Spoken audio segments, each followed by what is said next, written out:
नमस्कार दोस्तों, स्वागत है आपका हमारे चैनल में। आज के इस वीडियो में हम चर्चा करेंगे एक ऐसी पुस्तक के बारे में जिसने मेरी दृष्टि को पूरी तरह से बदल दिया, द पावर ऑफ साइलेंस। अगर आप भी जीवन में शांति, संतुलन और आत्मिक विकास की तलाश में हैं, तो इस वीडियो को अंत तक जरूर देखें। यहाँ हम आपको बताएंगे कि मौन के माध्यम से हम अपने जीवन के संघर्षों का समाधान कैसे पा सकते हैं और अपनी आत्मा से जुड़ने के लिए कौन सी साधनाएं अपनानी चाहिए। इस वीडियो को अंत तक देखें और जानिए कैसे मौन से आप अपनी जिंदगी को पूरी तरह से बदल सकते हैं। तो बने रहिए हमारे साथ और वीडियो देखने के बाद कमेंट में हमें बताएं कि आप क्या महसूस करते हैं। The power of silence and interpretation of life in its relation to health and happiness. मौन की शक्ति, स्वास्थ्य और खुशी के संबंध में जीवन की व्याख्या। पुस्तक का परिचय केवल एक प्रारंभिक प्रस्तावना नहीं है, बल्कि यह पूरी पुस्तक की आत्मा को उद्घाटित करता है। लेखक हमें मौन की शक्ति से परिचित कराते हैं और यह स्पष्ट करते हैं कि मौन मात्र बोलने से बचना या शब्दों की अनुपस्थिति नहीं है, बल्कि यह एक जीवित ऊर्जा है, एक चेतन अवस्था जो हमारे जीवन को गहराई से रूपांतरित कर सकती है। 1. मौन की सही परिभाषा। बहुत से लोग मौन को केवल शब्दों का ना होना समझते हैं, लेकिन लेखक इसे एक आंतरिक अवस्था के रूप में परिभाषित करते हैं। यह वह स्थिति है जब हमारा मन शांत, चिंतन स्थिर और भावनाएं संतुलित होती हैं। मौन वह अवस्था है जब हम बाहरी उत्तेजनाओं से कटकर अपने अंतरतम केंद्र में प्रवेश करते हैं। यहां से हमें सत्य, दिशा और आत्मिक स्पष्टता प्राप्त होती है। 2. बाहरी शोर बनाम आंतरिक मौन। आज का संसार अत्यधिक ध्वनि प्रधान, गतिशील और तनावग्रस्त है।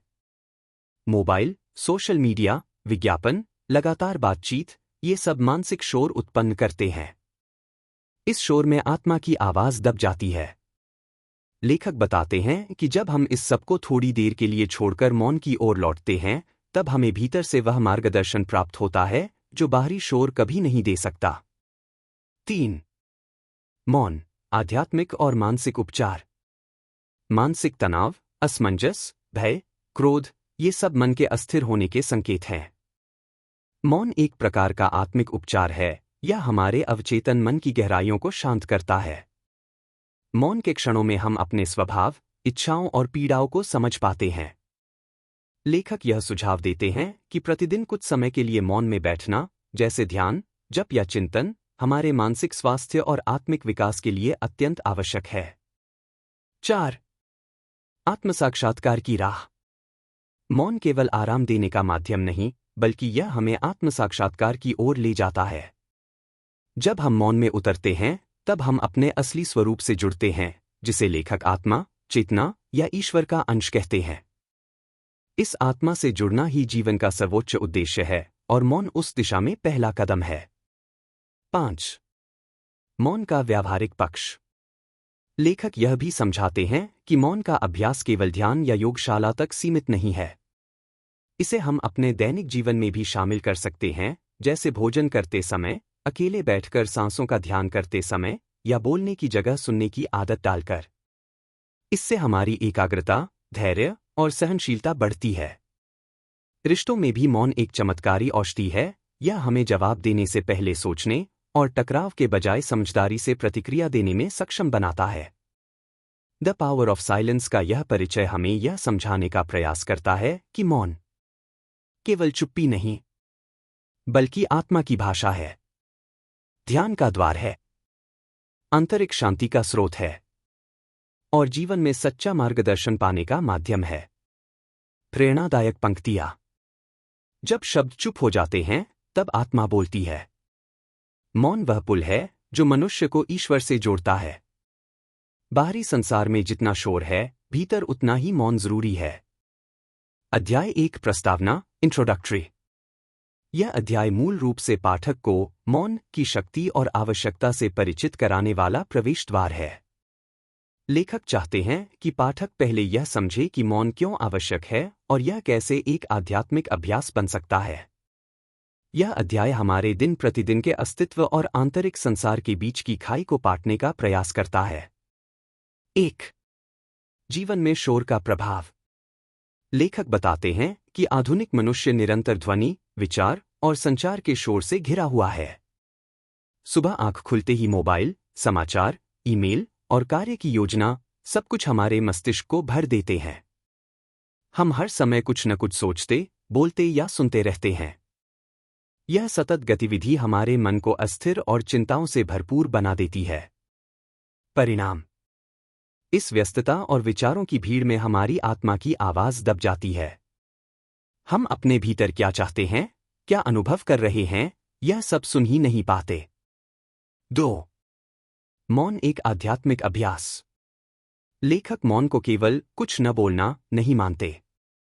वे इसे एक गहरी आध्यात्मिक साधना के रूप में प्रस्तुत करते हैं। मौन वह साधन है जिसके माध्यम से हम आत्मिक गहराई में उतरते हैं। यह वह स्थिति है जहां मन शांत होता है, विचार कम हो जाते हैं और चेतना जागृत होती है। मौन में बैठना यानी उस भीतर की यात्रा पर जाना जहां हम केवल शरीर और विचार नहीं बल्कि आत्मा हैं। 3. उच्च चेतना से संपर्क। लेखक बताते हैं कि जब हम मौन के अभ्यास में उतरते हैं तो हम अपने सांसारिक स्वरूप से हटकर चेतना के उच्च स्तर से जुड़ते हैं। यह चेतना वही है जिसे धर्मों में विभिन्न नामों से जाना गया है: ईश्वर, आत्मा, ब्रह्मा, परम चेतना। यह संपर्क मौन के बिना संभव नहीं, क्योंकि शोर में हम बाहर केंद्रित रहते हैं जबकि मौन हमें भीतर खींचता है। 4. जीवन की गति को धीमा करना। आज का जीवन तेज, व्यस्त और अनवरत दौड़ जैसा है। लेखक मौन को गति को धीमा करने वाला एक दिव्य विराम मानते हैं। जब हम मौन साधते हैं, हमारी इंद्रियां शांत होती हैं। हम धीरे धीरे जीना, गहराई से महसूस करना और ध्यानपूर्वक सोचना सीखते हैं। इससे हमारा ध्यान केंद्रित होता है और आत्मिक स्पष्टता आती है। 5. स्पष्टता और अंतर्ज्ञान का उदय। लेखक यह भी बताते हैं कि मौन से 2 चमत्कारी शक्तियां विकसित होती हैं। 1. मानसिक स्पष्टता, क्लैरिटी। हमें अपने विचारों और भावनाओं को पहचानने में सहायता मिलती है। जीवन के निर्णयों में सही और गलत की स्पष्ट समझ आती है। 2. अंतर्ज्ञान, इंट्यूइशन। यह वह सूक्ष्म चेतना है जो शब्दों से परे होती है। मौन हमें इस अंदरूनी मार्गदर्शन को सुनने की क्षमता देता है। जैसे पानी शांत होने पर उसमें नीचे की परछाई स्पष्ट दिखती है, वैसे ही मौन में मन शांत होता है और आत्मा की बात सुनाई देती है। उदाहरणात्मक जीवन दृष्टि। लेखक यहाँ यह भी संकेत देते हैं कि इतिहास के महान आत्मज्ञानी जैसे बुद्ध, ईसा मसीह, कबीर, रमण महर्षि, सभी ने मौन को अपने अनुभव और शिक्षाओं का आधार बनाया। उनके जीवन में मौन केवल एक स्थिति नहीं बल्कि एक चेतन उपस्थिति थी। सारांश। तत्व विवरण। मुख्य उद्देश्य मौन की गहराई को समझाना और उसे अभ्यास में लाने के लिए प्रेरित करना। मुख्य समस्याएं: विचारों की भीड़, बाहरी शोर, आत्मा से कटाव। मौन का लाभ: चेतना की गहराई से संपर्क, मानसिक स्पष्टता, अंतर्ज्ञान। जीवन में प्रभाव: गति में विराम, जागरूकता में वृद्धि, आध्यात्मिक उन्नति। प्रेरणास्पद वाक्यांश। शब्द भ्रम पैदा करते हैं, मौन सत्य को प्रकट करता है। मौन में वह स्पष्टता है जो शोर कभी नहीं दे सकता। ईश्वर की भाषा मौन है और जब मन चुप होता है, आत्मा सुनती है। अध्याय 2 व्याप्त परमात्मा, the immanent God. The power of silence पुस्तक का यह अध्याय हमें उस गहन सत्य की ओर ले जाता है जो हजारों वर्षों से वेदांत, उपनिषद और ध्यान मार्ग के केंद्र में रहा है। परमात्मा कहीं बाहर नहीं, हमारे भीतर ही है। 1. परमात्मा का बाहरी नहीं, आंतरिक स्वरूप। लेखक इस अध्याय में आरंभ करते हैं एक महत्वपूर्ण दृष्टिकोण से। हम परमात्मा को मंदिरों, गिरजाघरों, मस्जिदों या किसी दूर आकाश में खोजते हैं, जबकि वह हमारी चेतना में ही व्याप्त है, हर सांस, हर विचार, हर अनुभव में। वे यह स्पष्ट करते हैं कि ईश्वर कोई भौतिक, व्यक्ति या सीमित सत्ता नहीं, बल्कि वह एक अखंड चेतना है जो न केवल हमारे अंदर बल्कि हर जीव, हर कण, हर स्पंदन में व्याप्त है। 2. मौन, परमात्मा तक पहुंचने का मार्ग। लेखक बताते हैं कि जब हम बाहर की खोज छोड़कर भीतर की ओर ध्यान केंद्रित करते हैं, तो मौन हमें उस अनुभव की स्थिति में ले आता है जहां मैं और ईश्वर का भेद मिटने लगता है। मौन केवल विचारों की अनुपस्थिति नहीं, वह एक ऐसा स्पेस, आकाश है जहां ईश्वर स्वयं प्रकट होता है। यह मौन हमें अहं, ईगो से परे ले जाकर उस सत्य का अनुभव कराता है जिसे उपनिषदों में कहा गया है, अहम ब्रह्मास्मि, मैं ही ब्रह्मा हूं। 3 अद्वैत की भावना, नॉन ड्यूअलिज्म। इस अध्याय में अद्वैत, नॉन ड्यूअलिज्म की झलक मिलती है। लेखक स्पष्ट करते हैं कि हम और ईश्वर दो नहीं हैं। हमारी आत्मा और ब्रह्मा, परमात्मा, एक ही तत्व के रूप हैं, जैसे लहर और समुद्र।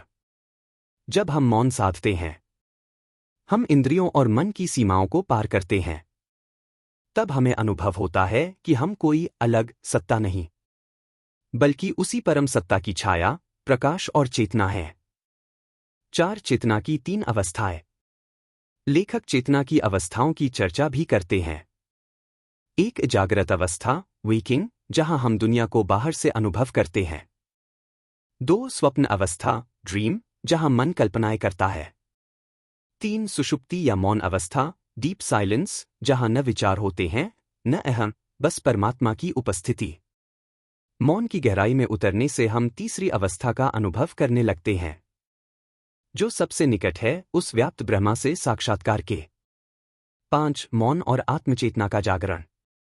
लेखक यह भी कहते हैं कि जब हम मौन में जाते हैं तो हम केवल शांत नहीं होते, हम जागते हैं, awakening to our true nature. वह जागृति हमें बताती है कि हम केवल शरीर नहीं, बल्कि आनंद स्वरूप, चैतन्य आत्मा है। 6 उपनिषदों की पुष्टि। यह अध्याय वेदांत और उपनिषदों के मूल संदेश को पुनः स्पष्ट करता है। तत्वमसि, तू वही है। अयमात्मा ब्रह्मा, यह आत्मा ही ब्रह्मा है।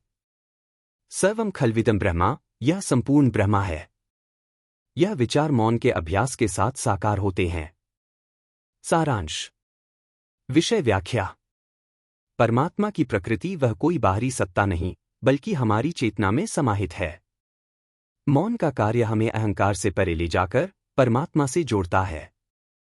वेदांत की पुष्टि, अहम ब्रह्मास्मि, जैसे विचारों को अनुभव के स्तर पर सत्य करता है।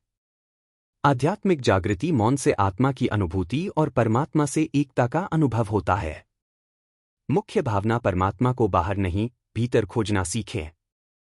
प्रेरणादायक वाक्यांश। जैसे गीता में कहा गया, आत्मा स्वयं प्रकाशित है। मौन उस प्रकाश को देखने की कला है।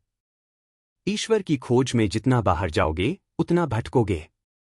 भीतर उतरते ही वह स्पष्ट दिखता है। मौन में न ईश्वर को पुकारना पड़ता है, न समझाना, वहां वह स्वयं प्रकट होता है। अध्याय 3 सृष्टि की अभिव्यक्ति, the world of manifestation. The power of silence का यह अध्याय गहराई से इस बात की खोज करता है कि हमारा यह प्रत्यक्ष संसार, जो हमें रंग, रूप, ध्वनि, अनुभव और नामरूप के रूप में दिखाई देता है, वास्तव में एक अदृश्य, शुद्ध चेतना की अभिव्यक्ति मात्र है। लेखक हमें बाह्य संसार के पीछे छिपी दिव्यता को पहचानने की दृष्टि प्रदान करते हैं। 1. संसार, दृश्य रूप में अदृश्य सत्ता का प्रकटीकरण। लेखक कहते हैं, जो कुछ दिखाई देता है, वृक्ष, पहाड़, लोग, भावनाएं, वे सब उसी अदृश्य ब्रह्मा की प्रतिछाया हैं। यह संसार कोई भिन्न सत्ता नहीं है, बल्कि एक नाटक की मंचीय प्रस्तुति की तरह है, जिसकी आत्मा वह अदृश्य परम सत्ता है। जैसे सूरज की रोशनी पानी में झिलमिलाती है, वैसे ही परमात्मा की चेतना इस संसार के हर कण में झलकती है। 2. इंद्रियों से देखना बनाम मौन से देखना। लेखक 2 दृष्टिकोणों की तुलना करते हैं। दृष्टिकोण परिणाम। इंद्रियों के माध्यम से देखना हमें द्वैत का अनुभव होता है, मैं और तू, मेरा और तेरा, अच्छा और बुरा। मौन की दृष्टि से देखना सब कुछ एक ही सत्ता का हिस्सा प्रतीत होता है, एकमेव अद्वितीय ब्रह्मा। मौन में उतरते ही हम बाह्य विविधता में अंतः एकता को अनुभव करने लगते हैं। 3. द्वैत, ड्युअलिटी की भ्रांति। जब हम केवल मानव शरीर, नामरूप और मन के स्तर पर दुनिया को देखते हैं, तो यह हमें अलगाव का अनुभव कराता है। जैसे किसी से ईर्ष्या होती है क्योंकि हम उसे अलग मानते हैं। किसी से घृणा होती है क्योंकि हम उसे मैं से भिन्न मानते हैं। लेकिन लेखक बताते हैं, जब मौन में चेतना जागृत होती है, तब यह स्पष्ट होता है कि कोई दूसरा है ही नहीं, सब कुछ उसी एक चैतन्य सत्ता का विस्तार है। 4. करुणा, एकता और आनंद की उत्पत्ति। इस दिव्य दृष्टिकोण से देखने पर हमारे भीतर 3 गुण विकसित होते हैं। 1. करुणा, कंपैशन, क्योंकि अब हम दूसरों को अलग नहीं मानते, बल्कि उसी परमात्मा का अंश समझते हैं। 2. एकता, वननेस, हमें एहसास होता है कि हर वस्तु, व्यक्ति और परिस्थिति एक ही ऊर्जा के विभिन्न रूप हैं।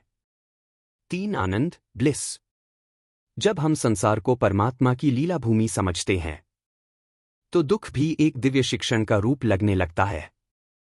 5. उपनिषदों और गीता से संबंध। इस अध्याय में वर्णित विचार वेदांत के कई उपदेशों से मेल खाते हैं। सर्वम खल्विदम ब्रह्मा, यह संपूर्ण ब्रह्मा ही है। एकोह बहुश्याम, एक ही ने अनेक बनने की इच्छा की।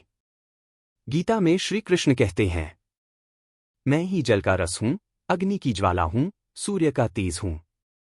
यह दृष्टिकोण हमें सिखाता है कि हर वस्तु में परमात्मा विद्यमान है, बस हमें मौन की दृष्टि से देखना आना चाहिए। सारांश। विषय विवरण। सृष्टि का वास्तविक स्वरूप यह परम चेतना की अभिव्यक्ति है, मात्र नाम रूप में बंधा हुआ एक नाटक। द्वैत और अद्वैत, इंद्रियों से देखने पर द्वैत, मौन में देखने पर अद्वैत का अनुभव। मुख्य गुणों का विकास, करुणा, एकता और आनंद। आध्यात्मिक दृष्टिकोण, सब कुछ उसी ब्रह्मा की प्रतिछाया है, कोई अन्य नहीं है। प्रेरणा, मौन के अभ्यास से जीवन में एकता और प्रेम की अनुभूति होती है। प्रेरणात्मक विचार। जब तक हम संसार को इंद्रियों से देखते हैं, हम सीमित रहते हैं। जब मौन से देखते हैं, हम अनंत को देख पाते हैं। संसार मायाजाल नहीं, बल्कि ईश्वर का प्रत्यक्ष नृत्य है, देखने के लिए बस मौन चाहिए। यह अध्याय सिखाता है कि मौन केवल आत्मा की खोज का माध्यम नहीं है, बल्कि संसार को देखने की दृष्टि भी है। और जब वह दृष्टि बदलती है, तो जीवन की प्रत्येक घटना, प्रत्येक व्यक्ति और प्रत्येक परिस्थिति परमात्मा की लीला बन जाती है। अध्याय 4, मन में हमारा जीवन, a life in mind. The power of silence का यह अध्याय आत्मनिरीक्षण की दिशा में एक महत्वपूर्ण द्वार खोलता है। लेखक यह गहराई से समझाते हैं कि हमारा संपूर्ण जीवन, जैसा हम उसे अनुभव करते हैं, हमारे मन की उपज है।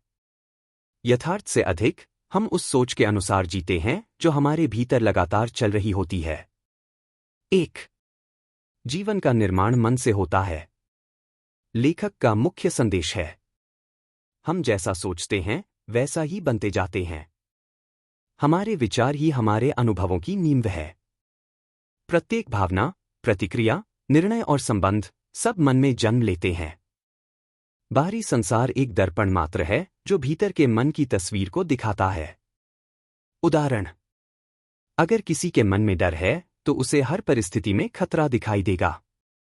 यदि किसी के भीतर विश्वास है, तो वही परिस्थिति उसे अवसर नजर आएगी। 2. विचार, कर्म, आदत, भाग्य। यह अध्याय एक साइक्लिक चेन को प्रस्तुत करता है।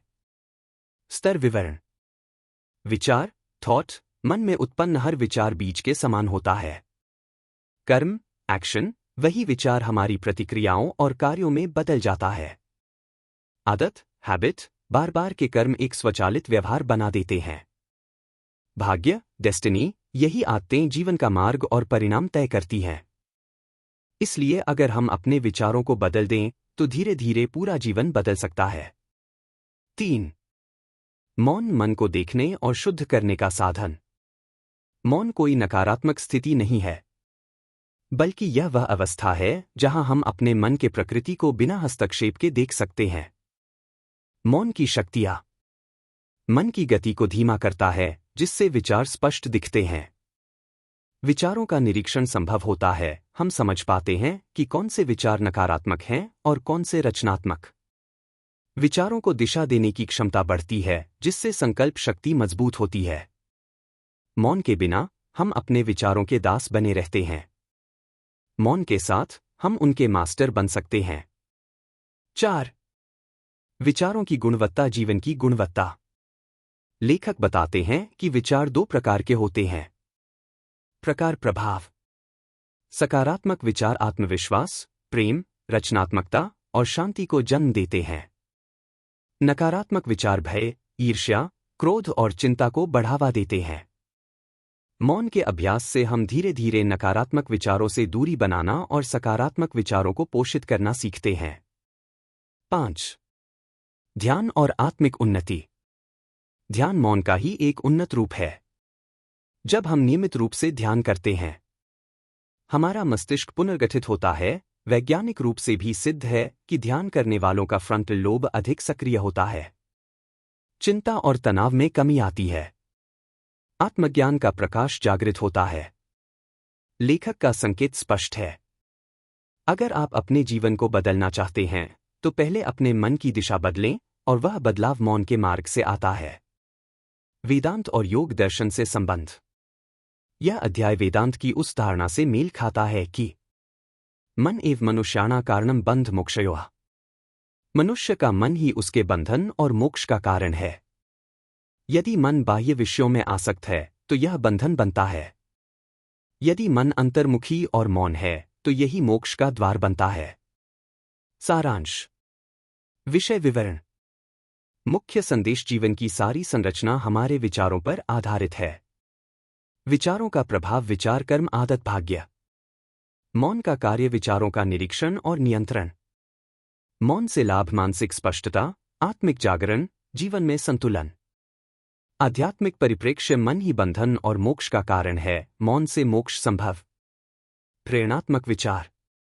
मौन में बैठकर जब हम अपने विचारों को देखने लगते हैं तब जीवन की असली दिशा प्रकट होती है।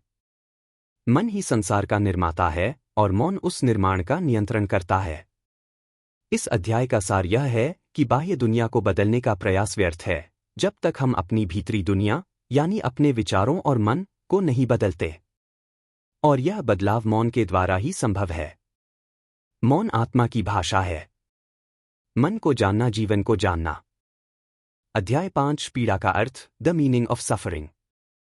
द पावर ऑफ साइलेंस पुस्तक का यह अध्याय गहन रूप से जीवन की सबसे चुनौतीपूर्ण अवस्था, पीड़ा, सफरिंग, का आध्यात्मिक विश्लेषण करता है। लेखक यह स्पष्ट करते हैं कि दुख केवल जीवन की त्रासदी नहीं है, बल्कि आत्मजागरण और विकास का माध्यम भी है, यदि हम उसे सही दृष्टि से समझें। 1. पीड़ा, जीवन का अपरिहार्य हिस्सा। लेखक का पहला संदेश है। कोई भी मनुष्य पीड़ा से नहीं बच सकता। यह जीवन का स्वाभाविक हिस्सा है। जन्म से लेकर मृत्यु तक मनुष्य कई प्रकार के दुखों का सामना करता है, शारीरिक, मानसिक, भावनात्मक। लेकिन प्रत्येक पीड़ा सिर्फ दर्द नहीं होती, वह एक संदेश होती है, एक भीतरी आह्वान। दुख हमें रोकता है, झकझोरता है और अंततः बदलता है। 2. पीड़ा का उद्देश्य, भीतर की ओर मोड़ना। लेखक का तर्क। जब सब कुछ ठीक चल रहा होता है तब हम बाहर की ओर आकर्षित रहते हैं, लेकिन जब जीवन हमें झकझोरता है तब ही हम भीतर झांकते हैं। दुख हमें अपने सतही जीवन से गहराई की ओर धकेलता है। यह हमें मौन की ओर, स्वावलोकन की ओर और ईश्वर से जुड़ने की ओर ले जाता है। उदाहरण। जब कोई प्रियजन चला जाता है तब हम मृत्यु, आत्मा और जीवन के उद्देश्य पर सोचते हैं। आर्थिक या सामाजिक संकट हमें यह विचार करने पर मजबूर करता है कि मैं कौन हूं और मेरे जीवन का असली अर्थ क्या है। 3. मौन, पीड़ा को देखने का नया दृष्टिकोण। मौन कोई पीड़ा को दबाने का माध्यम नहीं है, बल्कि यह उसे समझने और रूपांतरित करने का साधन है। मौन के प्रभाव। मौन की भूमिका। लाभ। भावनाओं का अवलोकन। हम दुख को बिना प्रतिक्रिया के देख पाते हैं। साक्षी भाव की स्थापना। हम समझते हैं कि मैं अपने दुख नहीं हूं, मैं उससे बड़ा हूं। गहराई से आत्मदर्शन। मौन के क्षणों में पीड़ा का कारण और उसका संदेश प्रकट होता है। मौन हमें पीड़ित की भूमिका से बाहर लाकर साक्षी की स्थिति में लाता है। 4. पीड़ा जागरण परिवर्तन। लेखक कहते हैं कि अगर पीड़ा को सही समझदारी और मौन साधना के साथ जिया जाए तो यह 3 रूपांतरण लाती है। चरण विवरण। जागरण पीड़ा हमें होश में लाती है, हमारी पहचान, जीवन शैली और सोच पर पुनर्विचार होता है।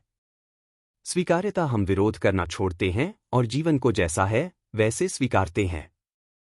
आंतरिक परिवर्तन भीतर करुणा, समझ और आत्मज्ञान विकसित होता है। हम और गहरे, अधिक सच्चे बनते हैं। 5. आध्यात्मिक ग्रंथों और संतों की दृष्टि।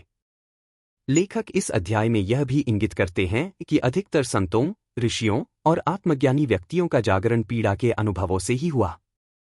जैसे गौतम बुद्ध, राजसी जीवन को छोड़कर सत्य की खोज की शुरुआत दुख के दर्शन से हुई।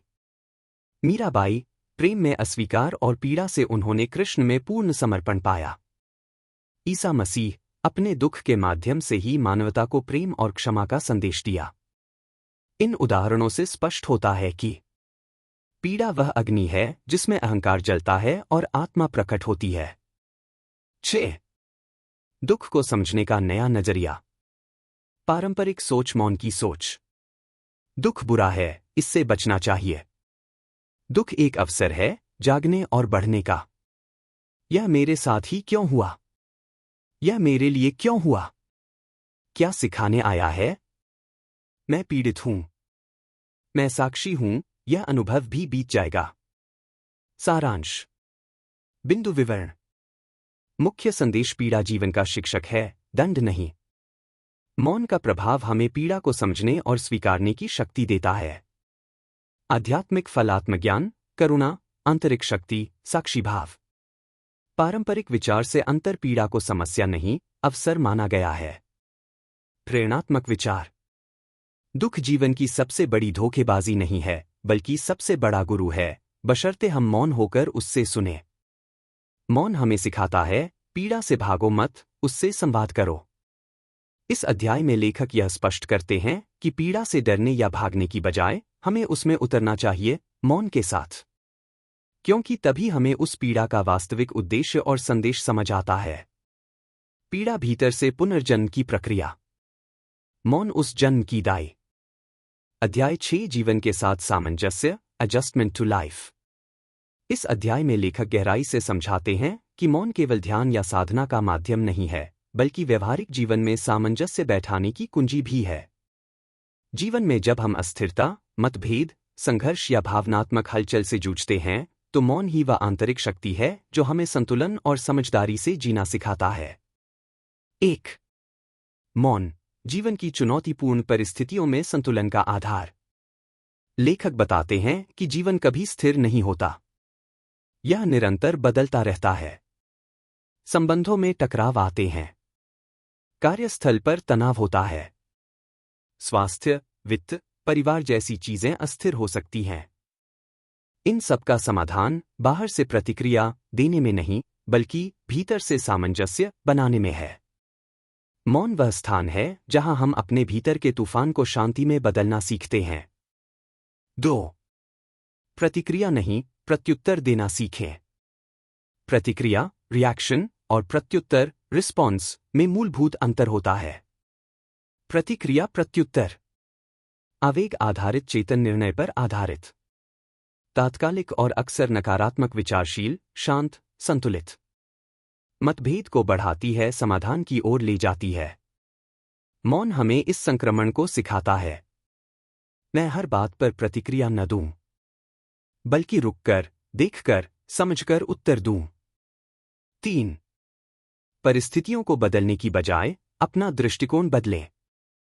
लेखक यह बताते हैं, हम परिस्थितियों पर हमेशा नियंत्रण नहीं पा सकते, लेकिन अपने मन की स्थिति पर अवश्य पा सकते हैं। मौन की साधना हमें इस समझ तक लाती है, यह परिस्थिति मेरे लिए क्या सिखाने आई है? क्या मैं इसमें अवसर देख सकता हूं? क्या यह मेरी सहनशीलता, विनम्रता या करुणा की परीक्षा है? जब यह समझ आती है, तब टकराव नहीं, समर्पण और संतुलन जन्म लेते हैं। 4.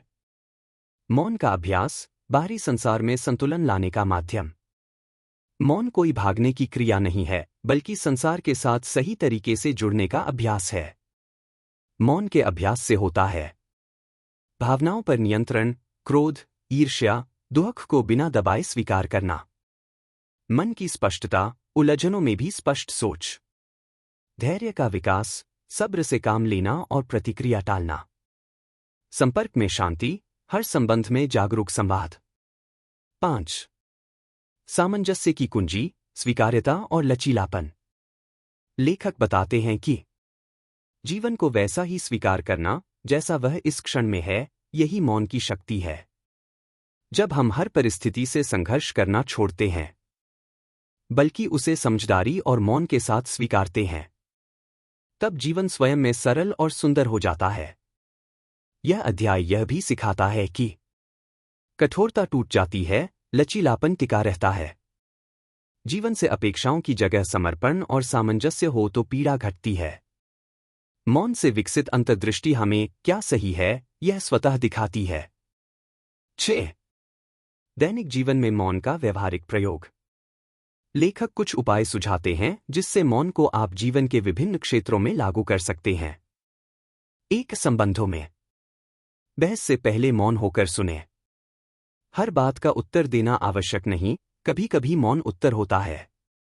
2. कार्यस्थल पर तनावपूर्ण मीटिंग से पहले 2 मिनट का मौन। कार्य के दौरान बिना विकर्षण के ध्यान देना। 3. स्वयं के साथ हर दिन 10 से 15 मिनट का शांत बैठना। भावनाओं को नजरअंदाज करने के बजाय मौन में देखना। सारांश। बिंदु विवरण। मुख्य संदेश जीवन के संघर्षों से लड़ने के बजाय मौन के माध्यम से उनसे सामंजस्य स्थापित करें। मौन का प्रभाव प्रतिक्रिया की जगह जागरूक प्रत्युत्तर देना। विकास के परिणाम अधिक शांति, स्पष्टता, सहनशीलता और संबंधों में सुधार। दृष्टिकोण में बदलाव, परिस्थितियों को बदलने की जगह अपने भीतर को बदलना। प्रेरणात्मक उद्धरण। मौन केवल शांति नहीं देता, यह संतुलन और जीवन की समझ भी देता है। जहां शब्द असफल होते हैं, वहां मौन समझदारी सिखाता है। अध्याय 7 संतुलन, पॉइस। इस अध्याय में लेखक पॉइस यानी आंतरिक संतुलन या स्थिरता की गहराई से व्याख्या करते हैं। यह वह अवस्था है जहां मन, भावनाएं और आत्मा तीनों एक संतुलित सामंजस्य में होते हैं। यह संतुलन बाहरी नियंत्रण से नहीं, बल्कि भीतर के मौन और जागरूकता से विकसित होता है। एक संतुलन क्या है? लेखक के अनुसार संतुलन का अर्थ है न तो बहुत अधिक उत्तेजना में खो जाना और न ही निराशा या भय में डूब जाना, बल्कि हर परिस्थिति में स्थिर और सजग रहना। यह न तो निष्क्रियता है और न ही प्रतिक्रिया, यह है जागरूक मौन से उत्पन्न सहजता। Poise is not passivity, it is conscious stillness. 2. मौन से कैसे आता है यह संतुलन? जब हम मौन का अभ्यास करते हैं, तब मन शांत होता है, विचारों की दौड़ धीमी होती है, भावनाएं संतुलित होती हैं, गुस्सा, डर, ईर्ष्या पर नियंत्रण आता है, आत्मा की आवाज सुनाई देती है, अंतरात्मा का मार्गदर्शन मिलता है। इस अवस्था में भीतर से एक साक्षी भाव उत्पन्न होता है जो हमें हर स्थिति में स्थिर रखता है। 3. संतुलन का महत्व दैनिक जीवन में। कठिन परिस्थितियों में जब जीवन में संकट आता है, जैसे किसी रिश्ते में दरार, नौकरी की अनिश्चितता या भावनात्मक आघात, तो सामान्य मन विचलित हो जाता है। लेकिन पॉइस हमें सिखाता है कि घबराना नहीं, ठहरना है। संबंधों में जब कोई हमें अपमानित करता है या हमारे विचारों से असहमत होता है, तो संतुलन हमें सिखाता है प्रतिक्रिया न दें, शांत रहें, स्पष्ट और गरिमा में उत्तर दें। निर्णय लेने में मौन की स्थिरता से हम उलझनों के बीच भी सही निर्णय ले सकते हैं, क्योंकि तब निर्णय डर या हड़बड़ी से नहीं, बल्कि स्पष्ट अंतर्दृष्टि से आता है। 4. संतुलन के लक्षण, साइंस ऑफ पॉइस। लक्षण विवरण। शांत प्रतिक्रिया, दूसरों की बात सुनकर संयमित जवाब देना। भावनात्मक संयम, किसी भी भावना से अत्यधिक बह नहीं जाना। साक्षी भाव, स्थिति का मूल्यांकन स्वयं को उससे अलग रखकर करना। धैर्य और समर्पण, समय के साथ सब कुछ ठीक होने का विश्वास। 5. संतुलन विकसित करने के उपाय। एक दैनिक मौन अभ्यास। हर दिन कुछ मिनट मौन ध्यान करें। सांस पर ध्यान केंद्रित करें, विचारों को आते जाते देखें। 2. भावनात्मक डायरी रखें। कौन सी बातें आपको असंतुलित करती हैं, उन्हें नोट करें। उस पर मौन से चिंतन करें। 3. संवेदनशीलता बढ़ाएं। दूसरों की बात ध्यान से सुनें। समझने की कोशिश करें, न कि केवल उत्तर देने की। 4. स्वीकृति का अभ्यास करें। जो चीजें आपके नियंत्रण में नहीं हैं, उन्हें स्वीकार करना सीखें। इससे आंतरिक शक्ति का विकास होता है। 6. संतुलन और आत्मिक विकास का संबंध। लेखक स्पष्ट करते हैं कि पॉइस केवल एक मानसिक या भावनात्मक अभ्यास नहीं है। यह आत्मा का गुण है। जब व्यक्ति इस संतुलन को पा लेता है, तब वह जीवन के उतार चढ़ाव में डगमगाता नहीं है, अपने स्व से जुड़ा रहता है। संसार में रहते हुए भी संसार में खोता नहीं है। संतुलन में जीना आत्मा के करीब रहना है। सारांश। तत्व विवरण। पॉइस का अर्थ आंतरिक स्थिरता, मानसिक, भावनात्मक और आत्मिक संतुलन। कैसे प्राप्त करें? मौन, ध्यान, आत्मनिरीक्षण और स्वीकृति द्वारा। लाभ: स्पष्टता, धैर्य, सही निर्णय, संबंधों में सुधार, आत्मिक विकास। मुख्य संदेश: परिस्थितियां जैसी भी हों, प्रतिक्रिया से पहले संतुलन जरूरी है। प्रेरणात्मक उद्धरण। मौन वह धरातल है जहां संतुलन जन्म लेता है। जब भीतर शांति हो, तो बाहर के तूफान भी झुक जाते हैं। अध्याय 8 आत्मसहायता, सेल्फ हेल्प। यह अध्याय आत्मनिर्भरता और स्वयं की आंतरिक शक्ति को पहचानने के बारे में है। लेखक बताते हैं कि सच्चा मार्गदर्शन और सहायता हमारे भीतर ही है और हमें बाहरी दुनिया या दूसरों पर निर्भर रहने की आवश्यकता नहीं है। जब हम मौन की साधना से जुड़ते हैं, तो हम अपनी आत्मा की आवाज सुनने और उसे समझने में सक्षम हो जाते हैं। यह अध्याय आत्मनिर्भरता, आत्मजागरूकता और आत्मसहायता के महत्व को समझाता है। 1. आत्मसहायता का मतलब क्या है? लेखक बताते हैं कि आत्मसहायता का अर्थ है अपने भीतर की शक्ति को पहचानना, अपने जीवन की दिशा को स्वयं तय करना, दूसरों की सहायता पर निर्भर न होकर अपनी आंतरिक शक्ति से अपने जीवन को आकार देना। सच्चा मार्गदर्शन हमारे भीतर है और यह हमें मौन की अवस्था में स्पष्ट रूप से सुनाई देता है। जब हम अपने भीतर का मौन अनुभव करते हैं, तो हमें अपनी आत्मा की आवाज सुनने का अवसर मिलता है, जो हमें जीवन की दिशा दिखाती है। आत्मसहायता का मतलब दूसरों से नहीं, बल्कि स्वयं से मार्गदर्शन प्राप्त करना है। 2. मौन से आत्मसहायता का संबंध। लेखक यह स्पष्ट करते हैं कि जब हम मौन के भीतर प्रवेश करते हैं, तब हम भीतर की आवाज को सुनने के योग्य होते हैं, जो हमें हमारी सच्ची राह पर चलने की प्रेरणा देती है। मौन के द्वारा आत्मसहायता के लाभ। स्वयं की समझ। मौन में हम स्वयं को और अपने इच्छाओं, डर और भ्रमों को गहराई से समझ पाते हैं। आत्मविश्वास। जब हम अपनी आंतरिक शक्ति को पहचानते हैं, तो हमें बाहरी सहायता की आवश्यकता नहीं महसूस होती। निर्णय की स्पष्टता। मौन से प्राप्त आंतरिक मार्गदर्शन से हम जीवन के महत्वपूर्ण निर्णय सही तरीके से ले सकते हैं। 3. बाहरी सहारा बनाम आंतरिक सहारा। लेखक बताते हैं कि बाहरी सहारा, जैसे दूसरों की मदद या मार्गदर्शन, हमें अस्थायी समाधान देता है। यह कभी भी स्थायी नहीं होता, क्योंकि बाहरी दुनिया हमेशा बदलती रहती है।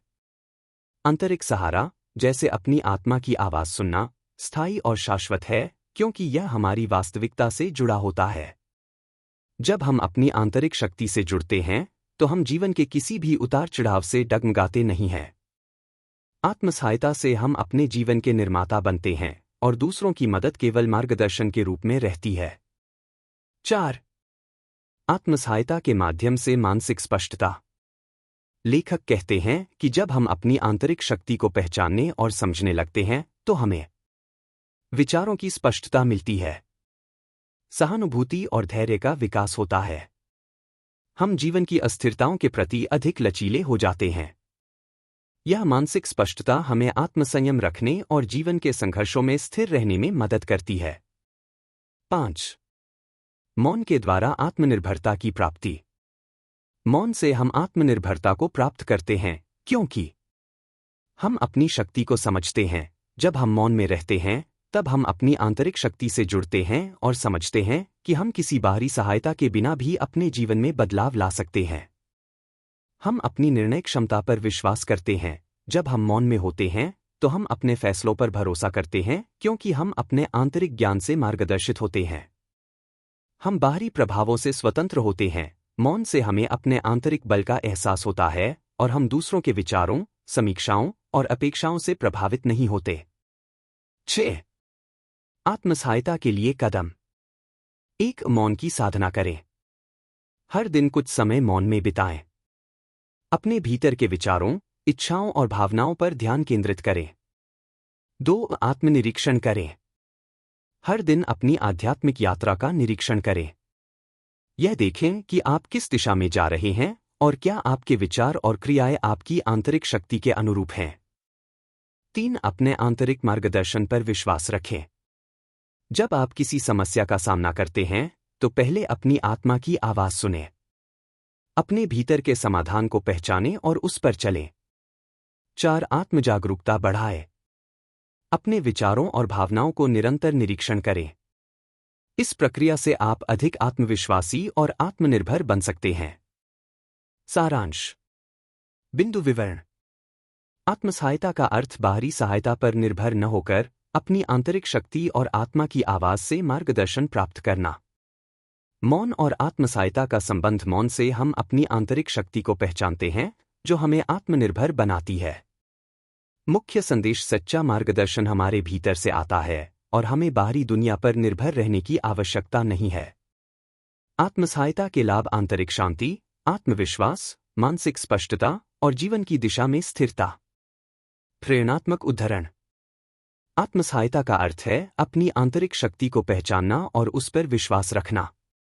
जब हम भीतर से जागृत होते हैं तब हम अपनी ही दुनिया के निर्माता बनते हैं। मुख्य संदेश। अंतिम निष्कर्ष। Final conclusion. The power of silence पुस्तक का मुख्य संदेश यह है कि मौन कोई कमजोरी नहीं बल्कि एक दिव्य शक्ति है जो हमारे भीतर और बाहरी संसार के साथ हमारे संबंधों को पूरी तरह से बदल सकती है। यह आध्यात्मिक उन्नति के लिए एक अमूल्य साधना है जो हमें संसार और जीवन के सच्चे अनुभव की ओर मार्गदर्शन देती है। नीचे दिए गए बिंदुओं में हम पुस्तक के मुख्य संदेश को विस्तार से समझते हैं। 1. मौन कोई कमजोरी नहीं, एक दिव्य शक्ति है। मौन को अक्सर कमजोरी या निरसता के रूप में देखा जाता है, लेकिन यह सच नहीं है। मौन वास्तव में एक अत्यधिक शक्तिशाली साधना है जो हमें हमारे आंतरिक जीवन से जुड़ने की क्षमता देती है। जब हम मौन का अभ्यास करते हैं तो हम अपने भीतर शक्ति और शांति की एक गहरी भावना को महसूस करते हैं। यह शक्ति किसी बाहरी शक्ति से नहीं आती, बल्कि हमारे भीतर की दिव्यता से आती है। मौन हमें धैर्य, आत्मनियंत्रण और आत्मजागरूकता प्रदान करता है जो हमारे मानसिक और भावनात्मक संतुलन को बनाए रखने में मदद करता है। यह शक्ति हमें जीवन के हर पहलू में स्पष्टता और उद्देश्य प्रदान करती है। 2. यह आत्मा की भाषा है जिससे परमात्मा से जुड़ाव होता है। मौन केवल शारीरिक रूप से चुप रहने का नाम नहीं है, बल्कि यह हमारी आत्मा की गहरी भाषा है। जब हम मौन में होते हैं तो हम अपने भीतर के सत्य को महसूस कर सकते हैं और ईश्वर से जुड़ने के लिए अपनी चेतना को खोल सकते हैं। जब हम बाहर के शोर से खुद को मुक्त करते हैं तब हम आध्यात्मिक अनुभव से जुड़ने के लिए अपने भीतर की ओर देख सकते हैं। यह आध्यात्मिक जागरण का मार्ग है जो हमें हमारे वास्तविक अस्तित्व और परमात्मा से जोड़ता है। मौन के दौरान हमारी आत्मा परमात्मा से संपर्क करती है और हमें उस दिव्य चेतना का अनुभव होता है जो हमें शांति, प्रेम और एकता का एहसास कराती है। 3. संसार का सच्चा अनुभव केवल मौन के माध्यम से होता है। संसार को केवल इंद्रियों से देखना हमें एक विकृत और आंशिक दृष्टिकोण देता है। हम द्वैत, अलगाव और विभाजन के अनुभव में उलझे रहते हैं, जैसे मैं और तुम, अच्छा और बुरा, सकारात्मक और नकारात्मक। लेकिन जब हम मौन की दृष्टि से संसार को देखते हैं तो हम सभी चीजों को एकता के रूप में देखते हैं। हमें यह समझ आता है कि सब कुछ उस एक दिव्य चेतना की अभिव्यक्ति है। मौन के माध्यम से हम संसार की गहरी वास्तविकता को महसूस करते हैं और यह हमें सहानुभूति, करुणा और एकता का अनुभव कराता है। संसार का सच्चा अनुभव तब होता है जब हम मौन में प्रवेश करते हैं और उस शांति और ज्ञान से जुड़े रहते हैं। 4 दुख, असंतुलन और भ्रम, सबका समाधान मौन के अंदर है। दुख, पीड़ा और असंतुलन जीवन का हिस्सा हैं, लेकिन इन्हें समझने और उनसे उबरने का तरीका मौन में छिपा है। जब हम जीवन में समस्याओं और परेशानियों का सामना करते हैं, तो हम अक्सर विचारों और भावनाओं के तूफान में फंस जाते हैं। लेकिन जब हम मौन में रहते हैं, तो हमें अपनी भीतर की शांति मिलती है, जो हमें उस परेशानी से उबरने की ताकत देती है। मौन हमें यह समझने में मदद करता है कि दुख और कष्ट हमारे भीतर की अवस्था का परिणाम है, और हम अपनी मानसिक स्थिति को बदलकर उन्हें हल कर सकते हैं। असंतुलन और भ्रम का समाधान मौन के भीतर छिपा है, क्योंकि यही वह अवस्था है जहां हम अपने भीतर स्थिरता और स्पष्टता पा सकते हैं। मौन हमें अपने सभी सवालों का उत्तर देता है और हमारे जीवन के उद्देश्य को समझने में मदद करता है। निष्कर्ष: इस पुस्तक का मुख्य संदेश यही है कि मौन एक अमूल्य दिव्य शक्ति है, जो हमें आत्मा के वास्तविक स्वरूप और परमात्मा से जुड़ने का मार्ग दिखाती है। यह हमें हमारे आंतरिक शांति और शक्ति का एहसास कराती है, जीवन के हर पहलू को गहरे और समझदारी से अनुभव करने में मदद करती है, हमारे दुख, भ्रम और असंतुलन का समाधान प्रदान करती है। मौन में हम अपनी आत्मा की आवाज सुनते हैं, जिससे हमें आध्यात्मिक उन्नति मिलती है और हम जीवन के किसी भी कठिनाई का सामना आत्मविश्वास के साथ कर सकते हैं। मौन के भीतर वही शक्ति छिपी हुई है, जो हमें हमारे जीवन की सच्ची शांति, संतुलन और उद्देश्य की ओर मार्गदर्शन करती है। यह शक्ति हमें आत्मनिर्भरता की ओर बढ़ने और सच्चे आत्मसाक्षात्कार की ओर अग्रसर होने में सक्षम बनाती है। तो दोस्तों, आशा है कि इस वीडियो ने आपको मौन की शक्ति के बारे में बहुत कुछ सिखाया होगा। अब आपकी बारी है, आप अपनी जिंदगी में मौन का अभ्यास कैसे करेंगे? क्या आपने कभी मौन के माध्यम से शांति की अनुभूति की है? हमें अपने विचार कमेंट में जरूर बताएं। अगर आपको यह वीडियो पसंद आया हो, तो कृपया इसे लाइक और शेयर करें। साथ ही ऐसे और अधिक आध्यात्मिक और आत्मिक विकास पर आधारित वीडियोस के लिए हमारे चैनल को सब्सक्राइब जरूर करें। आपका सपोर्ट ही हमारी प्रेरणा है। धन्यवाद, और अगले वीडियो में फिर मिलेंगे। तब तक के लिए शांति और शांति।